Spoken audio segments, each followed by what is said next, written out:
Hello, all. This is Loman02. We're actually playing a current game. I'm doing this more as a test to my ISP to see if I can get a recording while I'm actually in the middle of gameplay. And it seems like right now it's actually working out pretty well. So we're on a Thraximundar build. We're playing against Niklaus, the Unhallowed build. We're fortunate not to see anyone discard or a Sol Ring, Artifact Mana, that sort of thing from a mono black deck. So what the idea is here is we're going to play Ponder at the beginning of the next turn. Play on our Crumbling Necropolis unless there's something that we really go deep and then shuffle away the remainder of the cards we see. Well, we get a good drop like Brainstorm, so we're laying that out right now with the fetch land in hand. Yep, and as you can see, we're going to get rid of these two right here. End up playing this out, going for a Volcanic Island, more Volcanic Island-like card to fix our red, and then we'll end up pondering. So we get very lucky in hitting that Brainstorm off the top ropes. We find our Mana Crypt, which is going to allow us to get a turn 3 Tezzeret out next turn. So we end up pondering, and we also have Demonic 2 plus the Forbidden Alchemy. And right now, what's looking pretty good to me is, this is a tough one. Well, So with Chrome Box, we have the interesting call of playing out our Forbidden Alchemy. It would involve getting up our Tezzeret, which I don't think I'm willing to do. I think we put Chrome Box on bottom, then put Treasure Cruise on there, and then Manage Rain. But this also makes me consider what my turn 3 play should be. If they play heavy Artifact Mana, we'll likely leave up the Manage Rain so we can play like a Tezzeret, and a Demonic along with the Mana Crypt. And what we're hoping, all right, well, we don't see a Necropotence there. I was going to say when we don't see a Necropotence then. All right, so we draw the Treasure Cruise as expected off top. One thing this out, I think here we slow roll it and see if we can just get a boatload of mana off the Mana Drain. I think that's what we're going to try. And then if for some reason the opponent just passes it back, pass the Forbidden Alchemy and put some more things in our graveyard and go find a land or something good to cast, plus get closer to casting Treasure. Or pass it back here.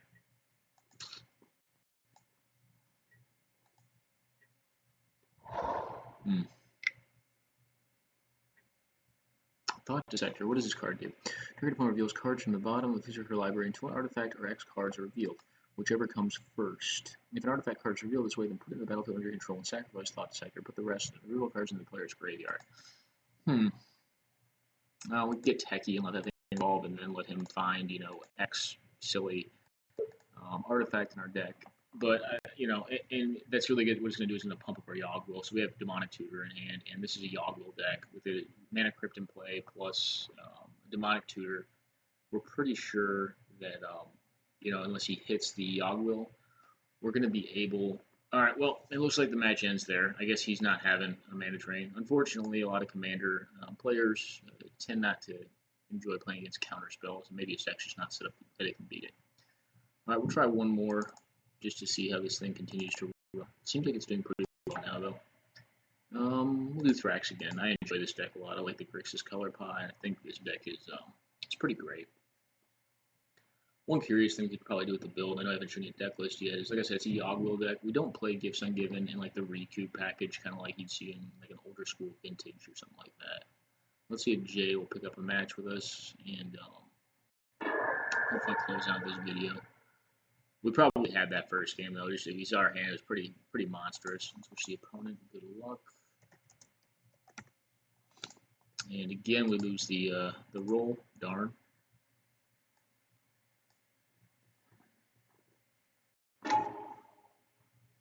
Yeah, this is a strong hand.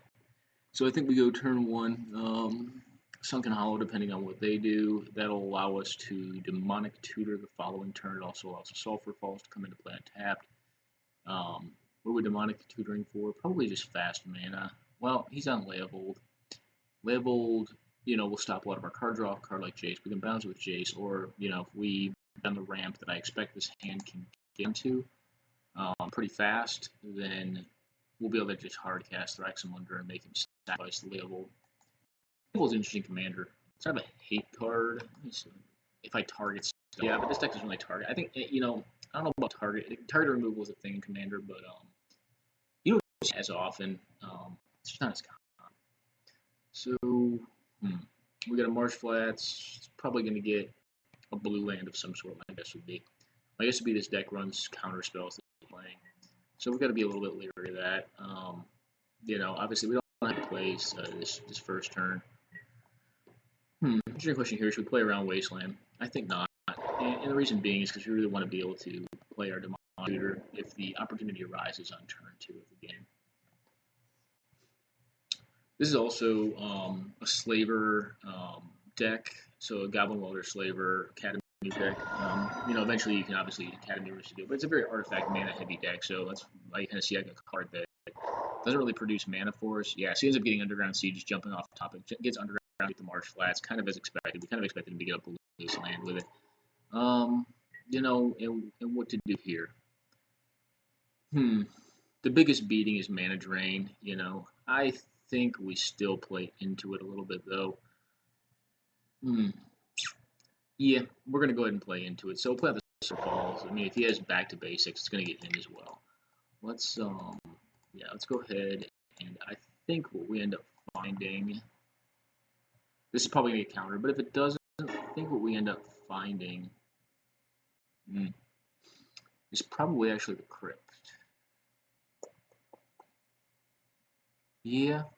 So the Crypt gives us the ability next turn to cast Lotus into Fabricate or something else. Yeah, we're gonna give that a shot. We're gonna give that a shot and see how that goes. We're not gonna play it out now because we don't really have anything to do with it at the moment, and we don't have anything to do with it at the moment, and we know that we don't. It's not worth taking the damage until we don't want to know what we got. So we're gonna keep it inside our hand, just hidden information. It's just to play. We're passing it back. We may see like an instant speed something. Sack the Polluted Delta. All right, so he probably has a land light hand, which makes me think he's probably throwing counter magic. Makes a pretty common play. I kind of hope to see him play the Layable down here. If he does, then I feel like we can get him with the Jace. Just bounce it back and replay it. I don't think he will though. Maybe. We'll see. Kind of looks that way. Yep, Layable's coming down. I think. Yep. Okay, cool. I guess he figures, if we use targeted removal on it. So whenever a permanent control becomes a target spell ability, opponents may draw a card. Okay. Well, he's going to draw a card off this. Which isn't great, but what can you do? He's going to have counter magic in hand. I think we just get Ace down and force him to deal with these shenanigans. I think that's just the play. Plays around days, force a will or bust, pretty much. Maybe he has it. Yeah, go ahead and go back to hand, little buddy. You can draw the card. It's fine. Because really what this is setting up is a very fast Traximundar. So if he continues to play this back, I'll let his hand build up and he can discard or do whatever.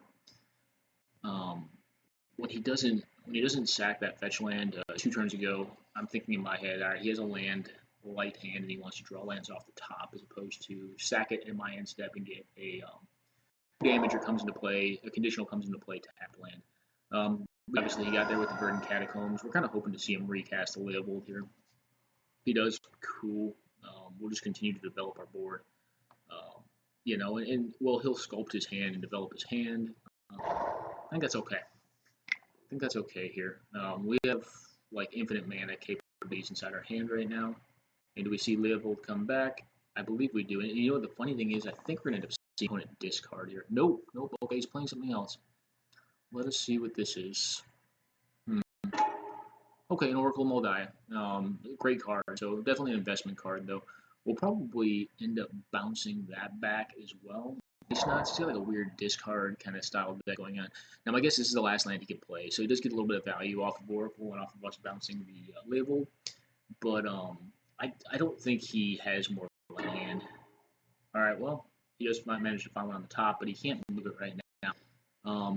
And the turn, if we draw like a Sol Ring or a Mox, we can play the Thraximundar to punish his Blana play. Fine, Brainstorm, fine. I think what we do here is we go for the draw 3. And we got there. We got there, guys. So we're going to leave Spell Pierce. Hey, This is a tough one. So I think we get rid of these two right here. I don't think we want either of those cards. So how this to play out is we need to do this, play this guy out. We get this guy in play and they have exact mana. And I think, yeah, we play around a daze or a force of will by keeping up our sack land for spell pierce. So we'll play out the Thrax. Ay, ay, ay.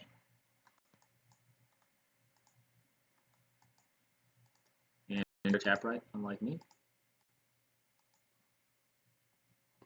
So this deck runs a lot of artifact, man. That's why I made that play. I think we could find a Wrath. Yep, and there we go. Not punished.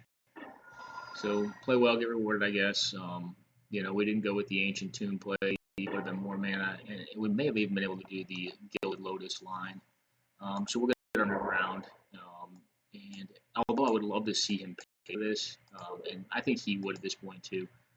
We don't want to do that. So if he has a daze, now we're going to get busted. But he doesn't. So we know we blanked his top deck, which I don't know why you'd leave a land on top because you're going to have to draw that before. Come on, Moto. You're going to have to draw that land as opposed to play it with the Oracle. So I think I would leave something else on top. But this is great. So we get a free card out of him with Oracle. Go in off of our Thrax. We still have our Jason play. The hand is fine. It's mutable. With a card like Brainstorm, we had to blow our fetch on the Spell Pierce.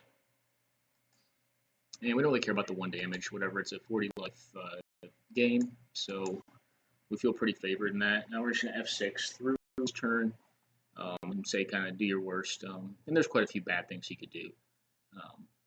Playing out level is not something I fear, though. I mean, like Necropones, maybe. Even that, with a significant clock in play, is not going to be great. The game's far from the bag, but I feel pretty good at this point.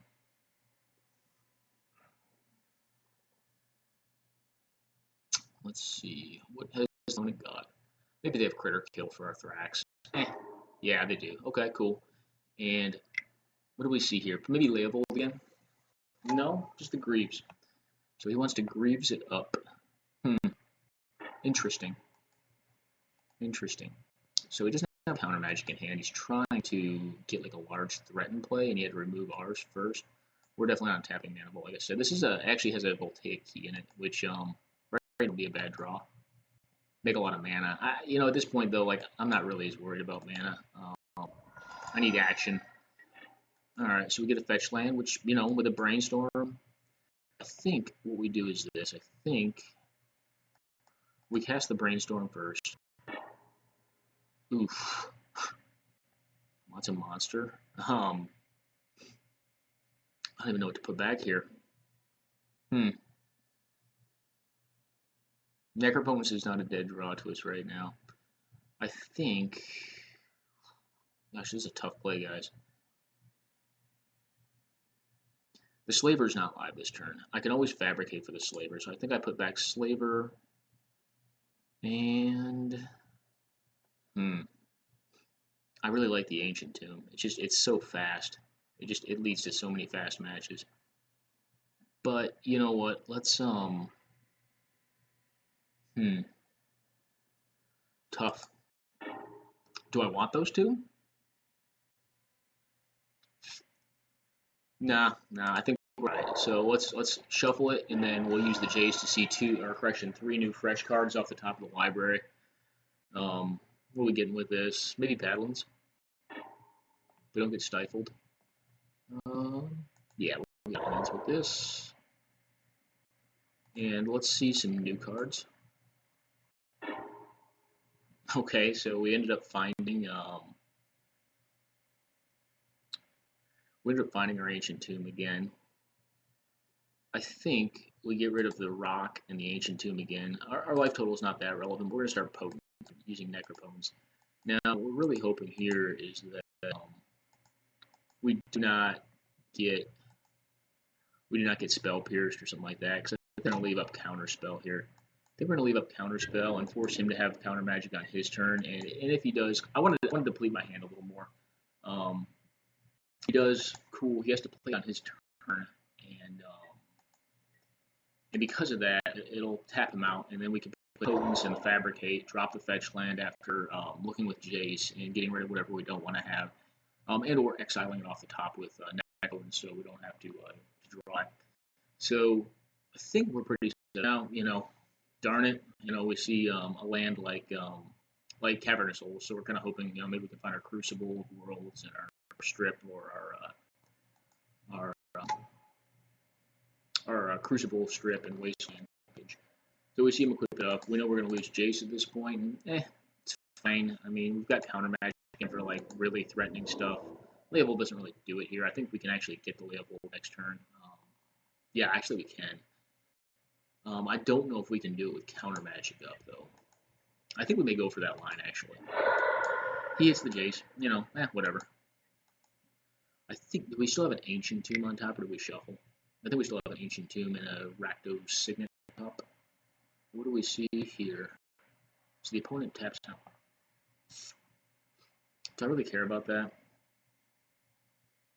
He's got one card in hand. Yeah, you know what? Let's get it. Let's get it. I'm not threatening one card in hand. I think if he had something better, he'd play it right now because he has to. So we'll counter it. No, I don't put him on counter magic at this point. I think he just has in hand.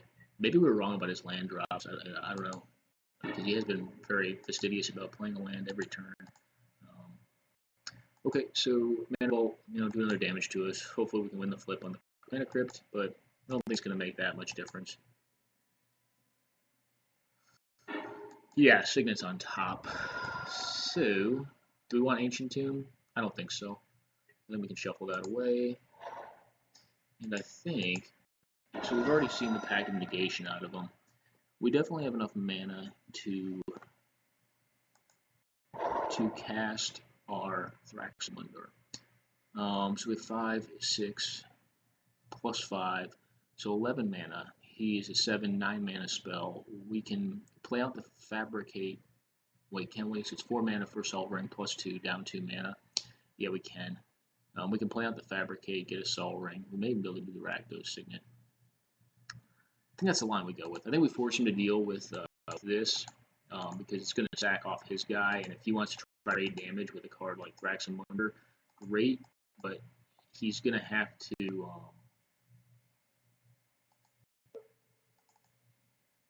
yeah, why not? We'll get the Sol Ring just to get it out of the deck. Where do we get the top?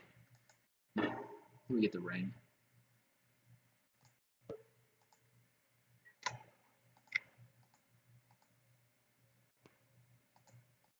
So that is 5 plus, it's 9 mana exactly, so that'll cast him.